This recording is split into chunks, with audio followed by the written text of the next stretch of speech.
ओम शांति। 20 सितंबर की बाबा की मुरली। मीठे बच्चे, तुम्हें बाप समान खुदाई खिदमतगार बनना है। संगम पर बाप आते हैं तुम बच्चों की खिदमत करने अर्थात सेवा करने। प्रश्न, यह पुरुषोत्तम संगम युग ही सबसे सुहावना और कल्याणकारी है, कैसे? उत्तर, इसी समय तुम बच्चे स्त्री और पुरुष दोनों ही उत्तम बनते हो। यह संगम युग है ही कलयुग अंत और सतयुग आदि के बीच का समय। इस समय ही बाप तुम बच्चों के लिए ईश्वरीय यूनिवर्सिटी खोलते हैं, जहाँ तुम मनुष्य से देवता बनते हो। ऐसी यूनिवर्सिटी सारे कल्प में कभी नहीं होती। इसी समय सबकी सदगति होती है। स्त्री और पुरुष दोनों उत्तम बनते हो, यही बीच का समय है। इसी समय बाबा ईश्वरीय यूनिवर्सिटी खोलते हैं, तुम मनुष्य से देवता बनते हो। ऐसी यूनिवर्सिटी सारे कल्प में कभी नहीं होती। इसी समय सबकी सदगति होती है। 6 बातें बाबा ने बताई। ओम शांति। रूहानी बाप रूहानी बच्चों को बैठ समझाते हैं। यहाँ बैठे बैठे एक तो तुम बाप को याद करते हो, क्योंकि वह पतित पावन है। उनको याद करने से ही पावन सतो प्रधान बनने की तुम्हारी एम है। ऐसे नहीं सतो तक एम है, सतो प्रधान बनना है। इसलिए बाप को भी जरूर याद करना है। फिर और क्या याद करना है? स्वीट होम को भी याद करना है, क्योंकि वहाँ जाना है। फिर तीसरा, माल मिलकत भी चाहिए, इसलिए स्वर्ग धाम को भी याद करना है। लक्ष्य है सतो प्रधान बनना है। उसके लिए बाप को, स्वीट होम को और माल मिलकत अर्थात अपने स्वर्ग धाम को याद करना है, क्योंकि यह प्राप्ति होती है। बच्चे जानते हैं हम बाप के बच्चे बने हैं। बरोबर बाप से शिक्षा लेकर हम स्वर्ग में जाएंगे, नंबरवार पुरुषार्थ अनुसार। बाकी जो भी जीव की आत्माएं हैं वह शांति धाम में चली जाएंगी। घर तो जरूर जाना है। बच्चों को यह भी मालूम हुआ अभी है रावण राज्य। इसकी भेंट में सतयुग को फिर नाम दिया जाता है राम राज्य। 2 कला कम हो जाती हैं। उनको सूर्यवंशी, उनको चंद्रवंशी कहा जाता है। जैसे क्रिश्चियन की डिनाइस्टी एक ही चलती है, वैसे यह भी एक ही डिनाइस्टी है, परंतु उसमें सूर्यवंशी और चंद्रवंशी है। यह बातें कोई भी शास्त्रों में नहीं है। बाप बैठ समझाते हैं, जिसको ही ज्ञान अथवा नॉलेज कहा जाता है। स्वर्ग स्थापन हो गया, फिर नॉलेज की दरकार नहीं। यह नॉलेज बच्चों को पुरुषोत्तम संगम युग पर ही सिखलाई जाती है। तुम्हारे सेंटर्स पर व म्यूजियम में बहुत बड़े बड़े अक्षरों में जरूर लिखा हुआ हो कि बहनों और भाइयों, यह पुरुषोत्तम संगम युग है जो एक ही बार आता है। पुरुषोत्तम संगम युग का अर्थ भी नहीं समझते हैं, तो यह भी लिखना है कलयुग अंत और सतयुग आदि का समय। तो संगम सबसे सुहावना कल्याणकारी हो जाता है। बाप भी कहते हैं मैं पुरुषोत्तम संगम युग पर ही आता हूँ। तो संगम युग का अर्थ भी समझाया है। वैश्यालय का अंत, शिवालय का आदि, इसको कहा जाता है पुरुषोत्तम संगम युग। यहाँ सब हैं विकारी, वहाँ सब हैं निर्विकारी। तो जरूर उत्तम तो निर्विकारी को कहेंगे ना। पुरुष और स्त्री दोनों उत्तम बनते हैं, इसलिए नाम ही है पुरुषोत्तम। इन बातों का बाप और तुम बच्चों के सिवाय किसको पता नहीं कि यह संगम युग है। किसके ख्याल में नहीं आता कि पुरुषोत्तम संगम युग कब होता है। अभी बाप आए हुए हैं, वह है मनुष्य सृष्टि का बीज रूप। उनकी ही इतनी महिमा है। वह ज्ञान का सागर, आनंद का सागर है, पतित पावन हैं, ज्ञान से सद्गति करते हैं। ऐसे तुम कभी नहीं कहेंगे कि भक्ति से सद्गति। ज्ञान से सद्गति होती है और सद्गति है ही सतयुग में।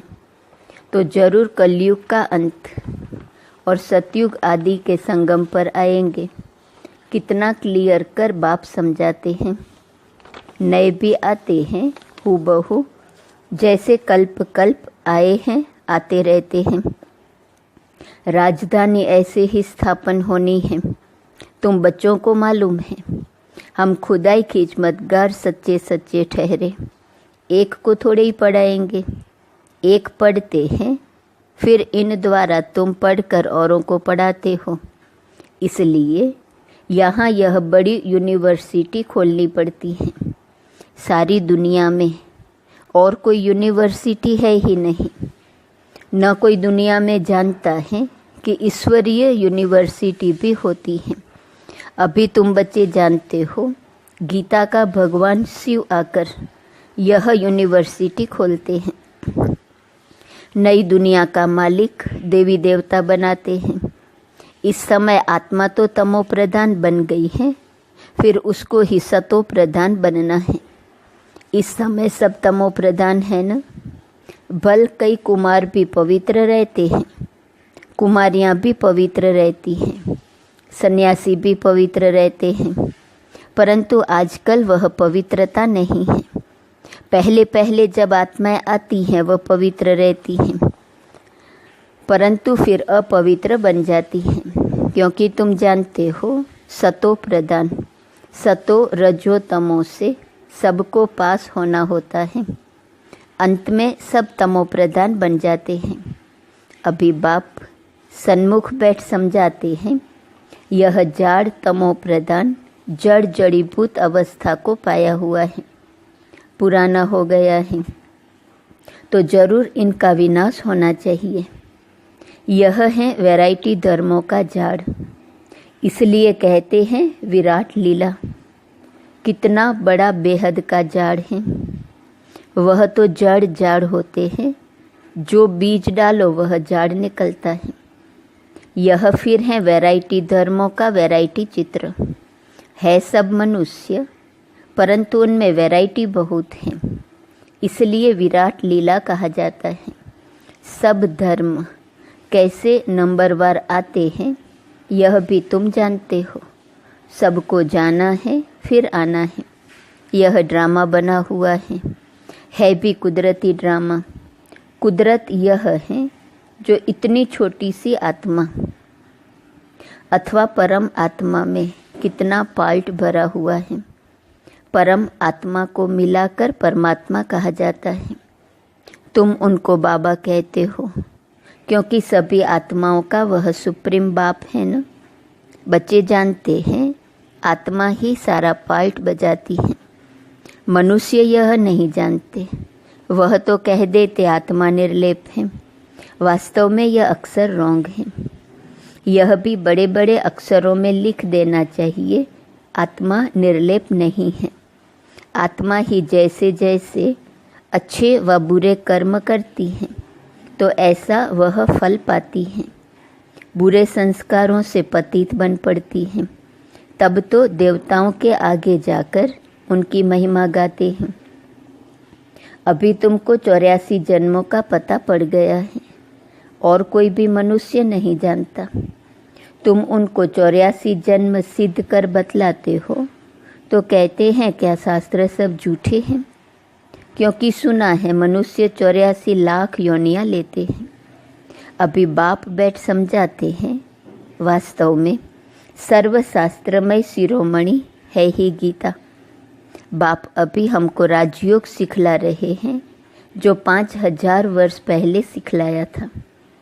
तुम जानते हो हम पवित्र थे, पवित्र गृहस्थ धर्म था। अभी इनको धर्म नहीं कहेंगे, अधर्मी बन पड़े हैं, अर्थात विकारी बन गए हैं। इस खेल को तुम बच्चे समझ गए हो। यह बेहद का ड्रामा है जो हर 5000 वर्ष बाद रिपीट होता रहता है। लाखों वर्ष की बात तो कोई समझ भी न सके। यह तो जैसे कल की बात है। तुम शिवालय में थे, आज वैश्यालय में हो, फिर कल शिवालय में होंगे। सतयुग को कहा जाता है शिवालय, त्रेता को सेमी कहा जाता है। इतने वर्ष वहाँ रहेंगे, पुनर्जन्म में तो आना ही है। इसको कहा जाता है रावण राज्य। तुम आधा कल्प पतित बने, अब बाप कहते हैं गृहस्थ व्यवहार में रहते कमल फूल समान पवित्र बनो। कुमार और कुमारियाँ तो है ही पवित्र, उन्हों को फिर समझाया जाता है ऐसे गृहस्थ में फिर जाना नहीं है जो फिर पवित्र होने का पुरुषार्थ करना पड़े। भगवान वाच है कि पावन बनो, तो बेहद के बाप का मानना पड़े ना। तुम गृहस्थ व्यवहार में रहते कमल फूल समान रह सकते हो, फिर बच्चों को पतित बनने की आदत क्यों डालते हो, जबकि बाप 21 जन्मों के लिए पतित होने से बचाते हैं। इसमें लोक लाज कुल की मर्यादा भी छोड़नी पड़े। यह है बेहद की बात। बैचलर्स अर्थात कुमार तो सब धर्मों में बहुत रहते हैं, परंतु सेफ्टी से रहना जरा मुश्किल होता है। फिर भी रावण राज्य में रहते हैं ना। विलायत में भी ऐसे बहुत मनुष्य शादी नहीं करते हैं, फिर पिछाड़ी में कर लेते हैं कंपेनियनशिप के लिए। क्रिमिनल ऐसे नहीं करते हैं, ऐसे भी दुनिया में बहुत होते हैं। पूरी संभाल करते हैं, फिर जब मरते हैं तो कुछ उनको देकर जाते हैं, कुछ दरमाऊ लगा देते हैं, ट्रस्ट बनाकर जाते हैं। विलायत में भी बड़े बड़े ट्रस्ट होते हैं जो फिर यहाँ भी मदद करते हैं। यहाँ ऐसा ट्रस्ट नहीं होगा जो विलायत को भी मदद करे। यहाँ तो गरीब लोग हैं, क्या मदद करेंगे। वहाँ तो उन्हों के पास पैसे बहुत हैं। भारत तो गरीब है ना। भारतवासियों की क्या हालत है। भारत कितना सिरताज था, कल की बात है। खुद भी कहते हैं 3000 वर्ष पहले पैराडाइज था। बाप ही बनाते हैं। तुम जानते हो बाप कैसे ऊपर से नीचे आते हैं पतितों को पावन बनाने। वह है ही ज्ञान का सागर, पतित पावन, सर्व का सद्गति दाता, अर्थात सबको पावन बनाने वाला। तुम बच्चे जानते हो मेरी महिमा तो सब गाते हैं। मैं यहाँ पतित दुनिया में ही आता हूँ तुमको पावन बनाने। तुम पावन बन जाते हो, फिर पहले पहले पावन दुनिया में आते हो, बहुत सुख उठाते हो, फिर रावण राज्य में गिरते हो। बल गाते तो हैं परम पिता परमात्मा, ज्ञान का सागर, शांति का सागर, पतित पावन है। परंतु पावन बनाने के लिए कब आएंगे यह कोई भी जानते ही नहीं है। बाप कहते हैं तुम मेरी महिमा करते हो ना, अब मैं आया हूँ तुमको अपना परिचय दे रहा हूँ। मैं हर 5000 वर्ष के बाद इस पुरुषोत्तम संगम युग पर आता हूँ। कैसे आता हूँ वह भी समझाता हूँ, चित्र भी है। ब्रह्मा कोई सूक्ष्म वतन में नहीं होता है। ब्रह्मा यहाँ है और ब्राह्मण भी यहाँ है, जिसको ग्रेट ग्रेट ग्रैंडफादर कहा जाता है, जिसका फिर सिजरा बनता है। मनुष्य सृष्टि का सिजरा तो प्रजापिता ब्रह्मा से ही चलेगा ना। प्रजापिता है तो जरूर उनकी प्रजा भी होंगी। कुख वंशावली तो हो न सके, जरूर एडॉप्टेड होंगे। ग्रेट ग्रेट ग्रैंडफादर हैं तो जरूर एडॉप्ट किया होगा। तुम सब एडॉप्टेड बच्चे हो। अभी तुम ब्राह्मण बने हो, फिर तुमको देवता बनना है। शूद्र से ब्राह्मण, फिर ब्राह्मण से देवता। यह बाजोली का खेल है। विराट रूप का भी चित्र है ना।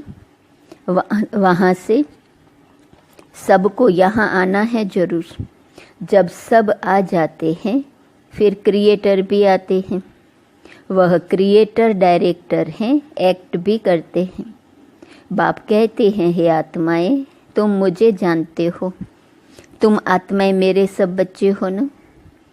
तुमने पहले सतयुग में शरीरधारी बन कितना अच्छा सुख का पार्ट बजाया। फिर 84 जन्म बाद तुम कितना दुख में आ गए हो। ड्रामा के क्रिएटर, डायरेक्टर, प्रोड्यूसर होते हैं ना, यह है बेहद का ड्रामा। बेहद ड्रामा को कोई भी नहीं जानते हैं। भक्ति मार्ग में ऐसी ऐसी बातें बताते हैं जो मनुष्यों की बुद्धि में वही बैठ गई हैं। अब बाप कहते हैं, मीठे मीठे बच्चों, यह सब भक्ति मार्ग के शास्त्र हैं। भक्ति मार्ग की ढेर सामग्री है। जैसे बीज की सामग्री जाड़ है।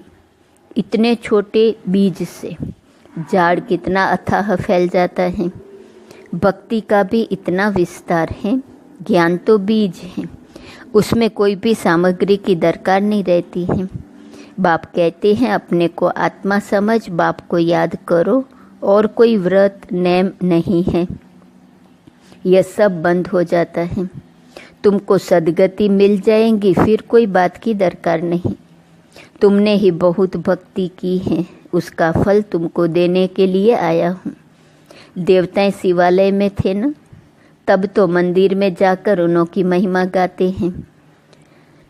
अब बाप समझाते हैं, मीठे मीठे बच्चों, मैंने 5000 वर्ष पहले भी तुमको समझाया था कि अपने को आत्मा समझो। देह के सब संबंध छोड़ मुझ एक बाप को याद करो, तो इस योग अग्नि से तुम्हारे पाप भस्म हो जाएंगे।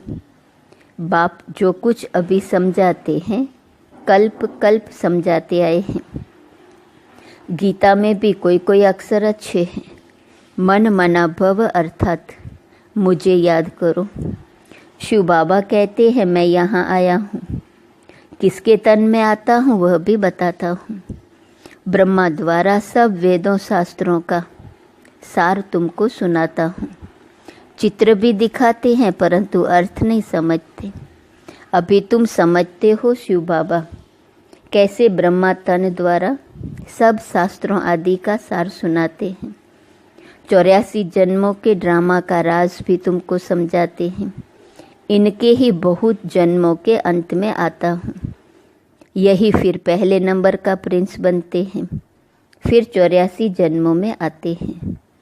अच्छा, मीठे मीठे सिकिलदे बच्चों प्रति माता पिता बाप दादा का याद, प्यार और गुड मॉर्निंग।